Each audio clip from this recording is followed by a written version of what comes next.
আজ আমি কবিগুরু রবীন্দ্রনাথ ঠাকুরের লেখা রাজার বাড়ি এই কবিতাটা পাঠ করে শোনাচ্ছি। আমার রাজার বাড়ি কোথায় কেউ জানে না সে বাড়ি কি থাকতো যদি লোকে জানতে পেত।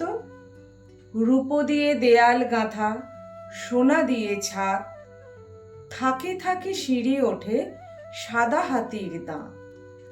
7 মহলা কোঠায় সেথা থাকেন সুয়োরানী, 7 রাজার ধন মানিক গাঁথা গলার মালাখানি। আমার রাজার বাড়ি কোথায় শোন মা কানে কানে, ছাদের পাশে তুলসী গাছের টব আছে যেইখানে।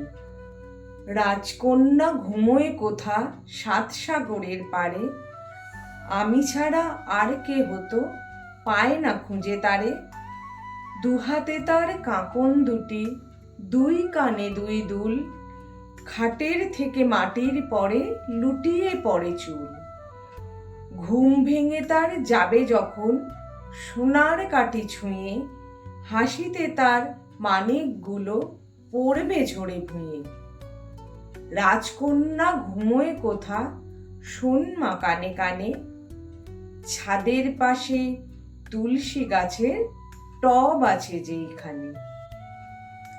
তোমরা যখন ঘাটে চলো স্নানের বেলা হলে, আমি তখন চুপি চুপি যাই সে ছাদে চলে। পাঁচিল বেয়ে ছায়াখানি পড়ে মাঝেই কোণে, সেইখানেতে পা ছড়িয়ে বসি আপন মনে। সঙ্গে শুধু নিয়ে আসি মিনি বিড়ালটাকে, সেও জানে নাপিত ভায়া কোনখানেতে থাকে। জানিস নাপিত পাড়া কোথায় শোন মা কানে কানে, ছাদের পাশে তুলসী গাছের টব আছে যেইখানে।